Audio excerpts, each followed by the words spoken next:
Vicente Pires, aos poucos a cidade da Lama está dando lugar a melhorias já visíveis. A gente fez um balanço das obras que devem ficar prontas de vez em 2020.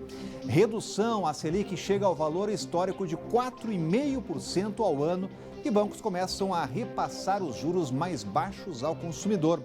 Volta dos radares. A Justiça do DF manda ao governo federal restabelecer monitoramento das estradas até o fim de semana. Olá, eu sou Rodrigo Orengo e está começando agora o Band Cidade, primeira edição.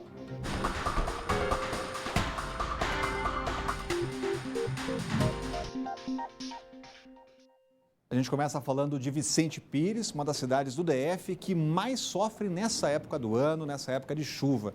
Mas o cenário caótico está chegando ao fim, já que a força-tarefa do governo promete pôr um ponto final em uma década de descaso. A nossa equipe de reportagem esteve lá hoje e mostra um balanço das melhorias já feitas. Olha só.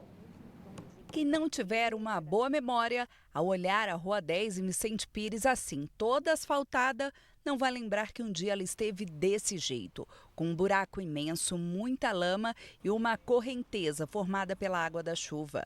Mas quem mora aqui não consegue esquecer a precariedade que era a pista. Agora é Rua 10, antes era Rio 10, né? Porque chovia, realmente virava um rio, ficava intransitável, né? Inclusive em frente do condomínio que eu moro, ali no 175.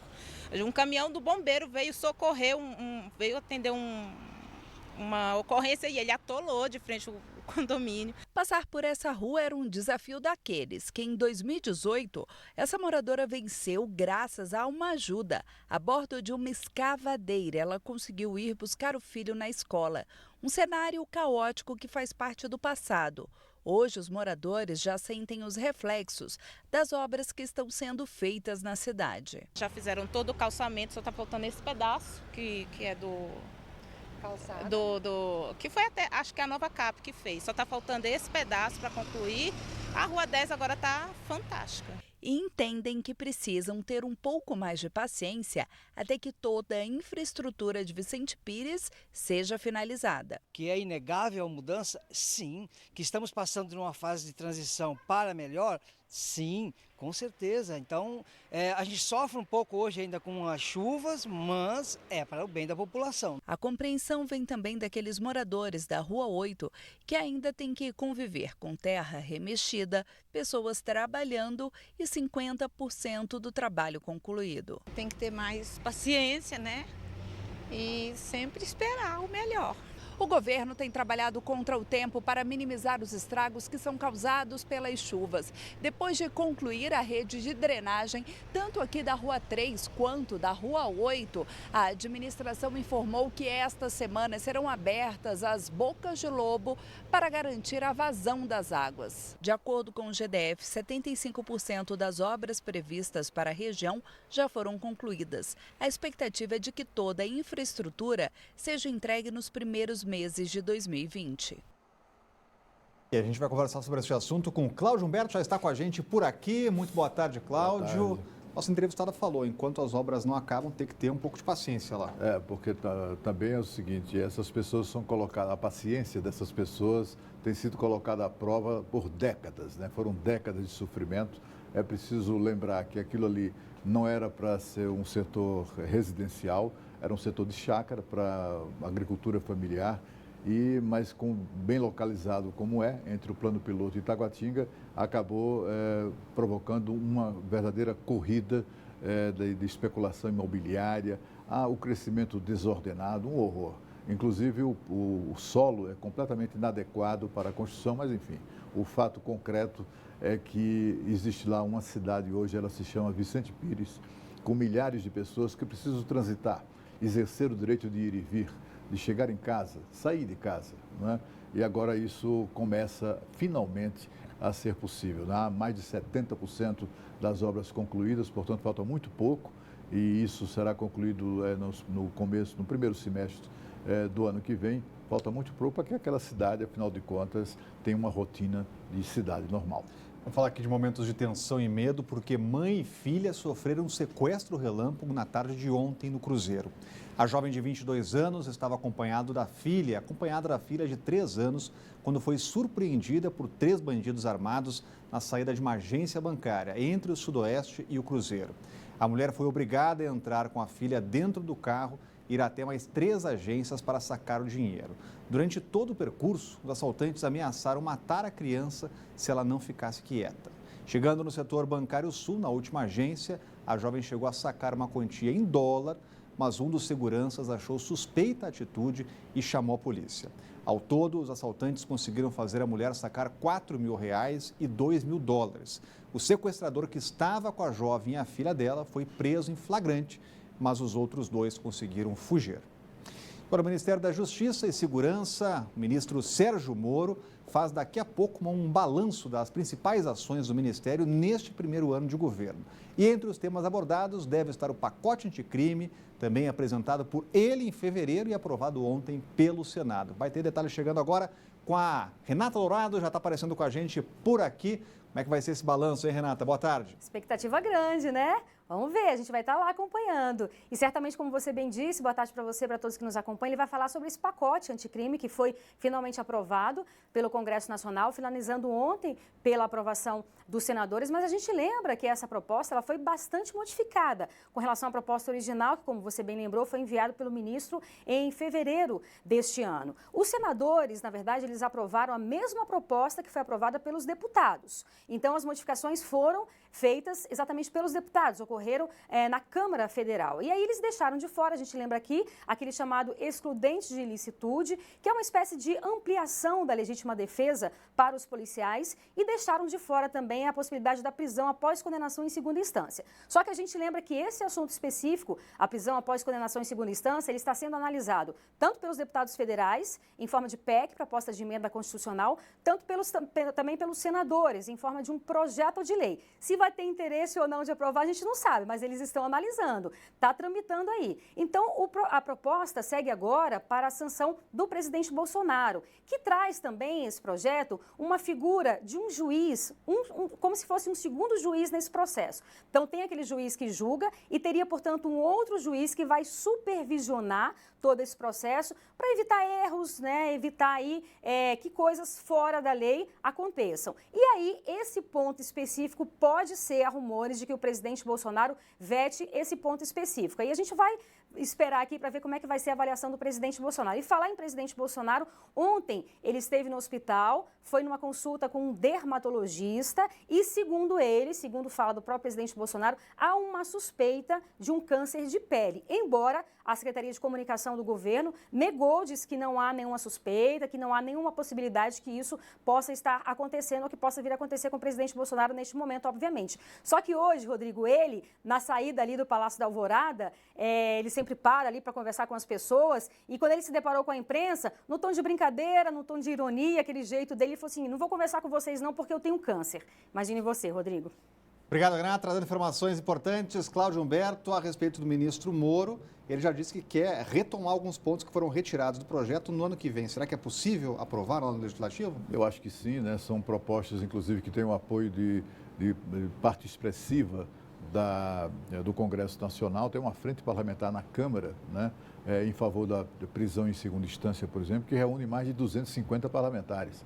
Então, só isso aí já é garantia de um grande desempenho na votação de qualquer uma dessas propostas, né? Olha, o balanço da gestão do ministro Sérgio Moro do Ministério da Justiça é o mais positivo possível, né? Se ele não tivesse feito absolutamente nada, só parte significativa, entre 70% e 80% do pacote anticrime que ele propôs ao Congresso ter sido aprovado, já é um grande avanço no combate à criminalidade e principalmente à impunidade. Por exemplo, a condenação máxima de 30 anos agora vira condenação máxima de 40 anos. Isso também vai elevar os prazos ou o período de mínimo de prisão para a concessão de benefícios de progressão de regime, né? aquela coisa de sujeito mata, comete os crimes mais horrorosos, mas cumprir 1/6 da pena, já vai para casa, né? Esse 1/6 vai ficar maior na medida em que o tempo máximo de prisão será o de 40 anos. Também será bastante dificultada a concessão desse tipo de benefício aos criminosos, sobretudo aqueles crimes mais bravos, né? E será coisa do passado. Eventos como, por exemplo, aquele da Susanna von Richthofen, que matou os próprios pais e debocha a justiça, inclusive, a legislação debocha dos brasileiros, fazendo com que essa moça tenha saidinha do Dia dos Pais, saidinha do Dia das Mães, tendo matado um e outro. Esse tipo de progressão e de benefício vai ficar muito mais difícil, vai impedir, por exemplo, que esse bandido, funcionário do metrô, que matou a própria mãe, fosse colocado em liberdade, fosse solto apenas 10 anos depois para gerar um filho e matá-lo em seguida, que foi o garotinho Bernardo. Esse tipo de coisa, de fato, vai ficar muito mais difícil de acontecer doravante. Vamos falar agora da nossa taxa de juros, a Selic, que chegou à margem histórica de 4,5% ao ano. A decisão foi tomada ontem pelo Comitê de Política Monetária. E hoje a Caixa anunciou redução dos juros. A queda é de 0,25% para financiamentos de imóveis residenciais e o cheque especial cai de 8,99% ao mês. As novas taxas valem para os contratos fechados a partir da próxima segunda-feira. Olha, até o dia 20, os 65 mil clientes da Caixa do DF podem renegociar as dívidas em condições especiais. Veja só. Quando a Leilza saiu do Paranoá, ela nem imaginava que ia conseguir renegociar a dívida da casa onde ela mora, financiada pelo Minha Casa Minha Vida. Eu estava vendo uma consulta, né? Aí eu passei aqui e vi. Eu digo, vou lá ver quando é que eu estou devendo. Em apenas alguns minutos, a negociação estava feita e com um descontão. Já resolvi tudo, graças a Deus. Qualquer um dos 65 mil clientes residentes aqui no DF e que possuem dívidas com mais de 1 ano na Caixa podem procurar o caminhão Você no Azul para renegociar ou parcelar os débitos. Os descontos podem chegar a 90%. O objetivo é proporcionar mais acesso aos clientes, né, que tenham dívida, passaram por dificuldade financeira e estão querendo renegociar nesse momento que você tem uma injeção de recursos, né, extras, que é o 13º, a liberação do FGTS, teve a liberação do 13º por Bolsa Família. A campanha ela promove aí descontos de até 90% para dívidas de mais de 1 ano, mas aqueles que não puderem liquidar à vista também têm condições de parcelamento em até 96 meses. Então fique ligado porque o caminhão fica até sexta no setor comercial sul, próximo à Galeria dos Estados, das 9 da manhã até as 7 da noite. Depois vai para Taguatinga e vai ficar lá até o dia 20 na Praça do Relógio. E agora a Renata Dourado está voltando, tem mais uma informação importante para você. Com o TIM Chip Top, você se conecta de verdade e faz a festa na internet. Ele é tão top que já vem com a primeira semana grátis para você aproveitar o melhor da internet. Você tem 1 GB de internet e mais 3 GB no bônus da madrugada para usar como quiser. Isso mesmo, 3 GB de meia-noite às 6 da manhã. Sabe aquele vídeo que você tanto queria ver? É só dar play. Game novo? É só baixar. Redes sociais? Facebook, WhatsApp, Messenger e Twitter são ilimitadas. As definições de top foram atualizadas com sucesso. Compre já seu TIM Chip Top. TIM, a inovação não para. E a seguir, a Justiça do DF determina a volta dos radares móveis nas estradas. E o Band Cidade está voltando daqui a pouco.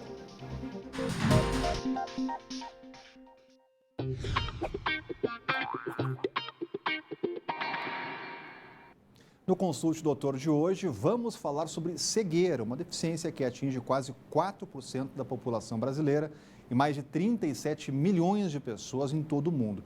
Agora, você sabia que um cego também precisa frequentar o oftalmologista regularmente e que boa parte dos casos podem ser prevenidos antes da pessoa ficar cega de vez? Pois é, a gente vai falar sobre esse assunto com o médico Adelmo Jesus, está conosco hoje. Doutor, seja bem-vindo aqui ao Band Cidade, obrigado pela presença. Eu que agradeço. Essa é uma informação importante. Os deficientes visuais precisam fazer o periódico, assim como outras pessoas também, né, doutor? Sim, sim. O recomendado é que o deficiente visual vá ao oftalmologista pelo menos de 6 em 6 meses para fazer uma avaliação. Existem situações onde ele tem que fazer a avaliação um pouco antes, até mensais, mas de 6 em 6 meses é o suficiente para a gente conseguir avaliar o olho dele da melhor forma possível. Agora, qual é o risco, doutor, do deficiente, do cego, não procurar frequentemente o oftalmologista? Então, geralmente, as mesmas doenças que uma pessoa que está enxergando normalmente, uma pessoa que tem a cegueira pode ter. Nessas épocas, conjuntivites, virais como alérgicas, lesões na córnea, que é uma estrutura que fica aqui mais na frente do olho, que dependendo da situação pode gerar até lesões mais graves como úlceras, isso aí pode infeccionar bactérias, né? Pode agravar o quadro. E lembrando também que algumas vezes o paciente que tem uma perda visual, ele tem um pouco de deficiência até na dor. Então, ele muitas vezes deixa de sentir igual que uma pessoa que normalmente sente. Então, é sempre bom ele estar tendo esses cuidados gerais. Agora, doutor, a gente tem uma máxima aqui que o melhor remédio é sempre a prevenção, né? A gente sabe que tem quadros críticos que evoluem para a cegueira. Como é que faz para prevenir, doutor? Então, como eu falei anteriormente, o acompanhamento regular. Pacientes, por exemplo, diabéticos, hipertensos, que têm doenças articulares, são as doenças reumatológicas, é importante fazer a avaliação anual. Caso apareça alguma lesão secundária a uma dessas doenças, aí sim, você tem que diminuir o tempo de consulta do paciente. É sempre muito importante falar do diabético, porque o diabético é uma das doenças mais graves que a gente tem nos olhos, e envolve a retina. Então, se você é diabético e não fez nenhuma avaliação oftalmológica, é importante já estar procurando o oftalmologista. Perfeito, doutor. Obrigado pela presença aqui no Band Cidade. Eu que agradeço. Muito obrigado. Vamos voltar a falar de política aqui, porque o Congresso Nacional já avalia diminuir recursos destinados ao fundo eleitoral para o ano que vem. O valor que foi aprovado pela Comissão Mista de Orçamento foi de 3 bilhões e 800 milhões de reais. A Renata Dourado está voltando para falar com a gente, para explicar quem é que vai pagar essa conta aí, Renata. Conta para gente. Você, todo mundo paga, né? Todo mundo paga. Esse é o grande problema, né, Rodrigo? Exatamente isso que você falou. Então, a gente vem acompanhando essa verdadeira novela, que é essa questão aí do fundo eleitoral. E esse recuo, ou esse possível recuo, nada mais é porque o presidente Bolsonaro sinalizou que pode vetar essa proposta, né, desse aumento dessa forma. Então, vamos relembrar um pouco aqui essa história. Quando o governo enviou o orçamento para o Congresso Nacional, havia destinado 2 bilhões e meio de reais, o que é muito dinheiro, né, venhamos e convenhamos, para as eleições do ano que vem, para esse fundo eleitoral. Ocorre que o governo fez uma revisão ali, recalculou, viu que o cobertor é curto e aí reduziu esse valor para 2 bilhões de reais. Então, a proposta do governo é que sejam destinados 2 bilhões de reais para esse fundo eleitoral. Só que é uma proposta que passou pela comissão mista de orçamento, né, que é uma comissão formada por deputados e senadores. E essa comissão, ao refazer esses cálculos, o que eles decidiram? Aumentar esse valor. E não foi aumentar pouca coisa, não. Praticamente dobrar para 3 bilhões e 800 milhões de reais, como você bem disse. Isso passou na comissão, precisa ainda da aprovação do plenário, dos deputados e dos senadores. Então, diante dessa possibilidade do presidente Bolsonaro vetar, alguns parlamentares estão conversando com líderes partidários para que, de fato, eles possam reduzir esse valor e voltar para os 2 bilhões de reais, que é a proposta do governo. Então, isso precisa ser passado pelo plenário e a gente vai ficar acompanhando, né, Rodrigo? Agora, obrigado, Renata. Continua acompanhando. Cláudio Humberto, eles estão vendendo como se fosse algo positivo. Reduzir de 3 bi 800 para 2 bi e meio. É positivo isso ou não? Exatamente. É assim, olha, eu vou bater a sua carteira, mas só vou levar 2,5. Não vou levar mais 3,8, né? É mais ou menos isso que eles estão pretendendo. O princípio é inaceitável, absolutamente inaceitável. Por que é que nós temos que bancar campanha eleitoral de candidato a deputado, ou o que for, a vereador, a prefeito, a presidente? Isso é inaceitável, porque, afinal de contas, partido político, tanto quanto os mandatos que eles disputam, isso é produto do interesse particular, privado. Um partido político é um clube, é uma associação, e como toda associação, como todo clube, tem que ser bancado pelos seus próprios integrantes, seus próprios filiados. Mas a diferença que há entre essa gente, políticos, de todos nós outros, né, que pagamos a conta, é que eles têm um poder, o poder de fazer leis. Então, o que é que eles fizeram? Fizeram uma lei que lhes permite usar como gazua, né? Essa lei virou uma gazua, para tomar do contribuinte, do pagador de impostos, o que está fixado em 3,8 bilhões de reais para fazer a campanha deles. Agora eles admitem reduzir um pouco o tamanho da bateção de carteira, né? Para 2,5 bilhões de reais. R$1 já seria um absurdo, quanto mais 2,5 bilhões de reais. E vamos falar aqui de outra controvérsia, porque a Polícia Rodoviária Federal tem até sábado para voltar a usar os radares móveis em estradas federais. A utilização dos equipamentos tinha sido suspensa por ordem do presidente Jair Bolsonaro em agosto. E essa nova determinação é da Justiça Federal aqui do DF. A ação movida pelo Ministério Público determina que a Polícia Rodoviária Federal volte a usar radares móveis em estradas federais. A decisão da Justiça Federal de Brasília vale para todo o país e estipula uma multa de R$50 mil por dia em que a fiscalização não funcionar. Essa prática havia sido suspensa por uma portaria assinada pelo presidente da República em agosto. Jair Bolsonaro alegou que a medida era para evitar armadilhas para os motoristas, a chamada indústria das multas. A Polícia Rodoviária tem prazo de até 3 dias para voltar a usar os radares. Coincidência ou não, a violência no trânsito nas estradas federais aumentou entre os dias 16 de agosto e 31 de outubro na comparação com o mesmo período do ano passado.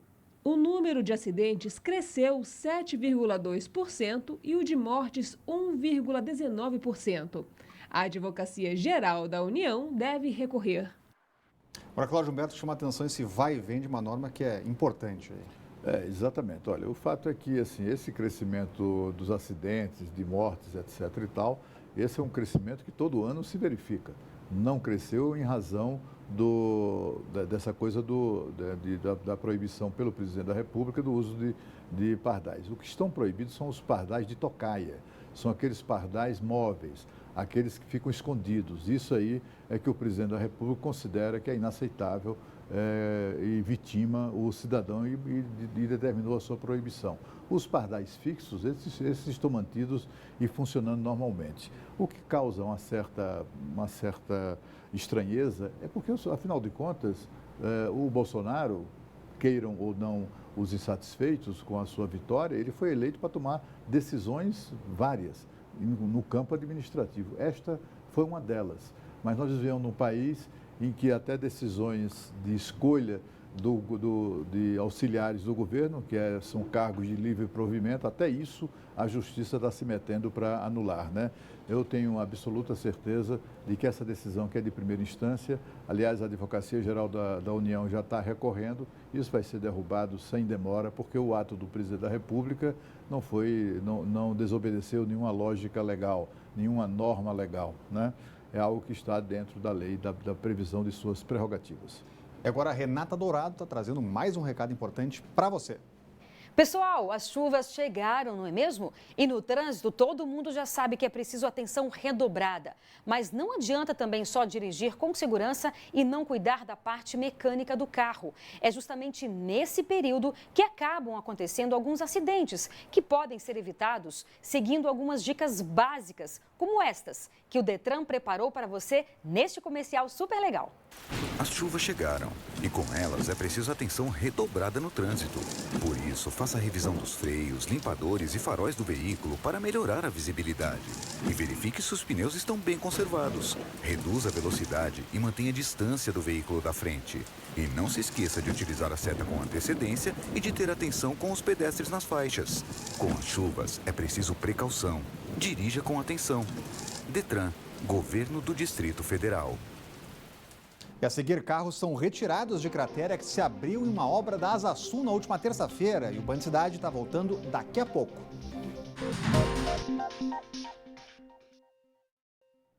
O corpo de um homem de 28 anos foi encontrado carbonizado em uma casa que pegou fogo no Riacho Fundo 2 nesta madrugada.